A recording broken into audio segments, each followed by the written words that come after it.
Are you looking to subclass UINavigationController and add a custom header or navigation bar? If so, you're in the right place.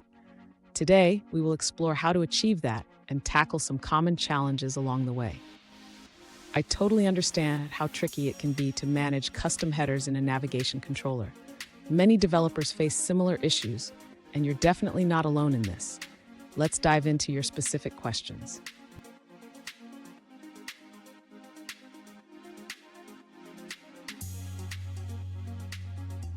Here's the situation we're addressing. One user asked how to subclass UINavigationController to include different types of headers that can transition smoothly. They also raised several concerns about managing child controller views and supporting transitions. Sound familiar? Let's break it down together. So what are the main challenges here? First, managing the size of child controller views can be complex, especially during transitions. Second, unexpected behaviors can arise when assigning custom views. Lastly, understanding how to support swipe transitions is crucial. Let's tackle these one by one. And stick around. I have a great tip at the end that will help you streamline your navigation controller subclassing process. To begin addressing the user's question, we need to manage the size of the child controller views effectively. A good approach is to use auto layout constraints to adjust the views based on the header size dynamically.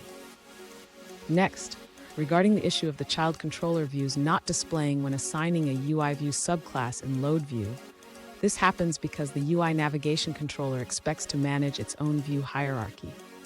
Instead, the user should override the viewDidLoad method to add their custom view. Now, to support the drag from left to right transition, the user should ensure that the custom header view does not interfere with the gesture recognizers of the UINavigationController. This can be done by properly configuring the gesture recognizers. If the user is considering subclassing UINavigationBar instead, it's important to note that while it can provide a custom appearance, it may not support all UINavigationController transition animations. Instead, focus on customizing the UINavigationController directly. Lastly, while subclassing UIViewController is an option, it may complicate the implementation of UINavigationController behaviors. The user should weigh the benefits of subclassing against the added complexity. Fun fact, did you know that the UINavigationController was introduced in iOS 2.0? It has evolved significantly since then, but the core principles remain the same.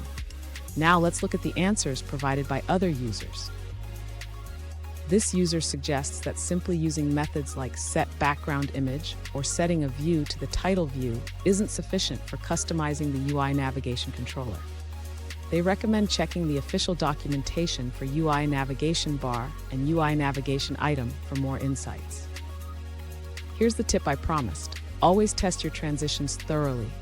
This will save you time and headaches down the road, ensuring a smooth user experience. And there you have it. You now have the tools to subclass UINavigationController with a custom header or navigation bar. Remember, practice makes perfect. If you found this video helpful, please subscribe for more tips and tricks.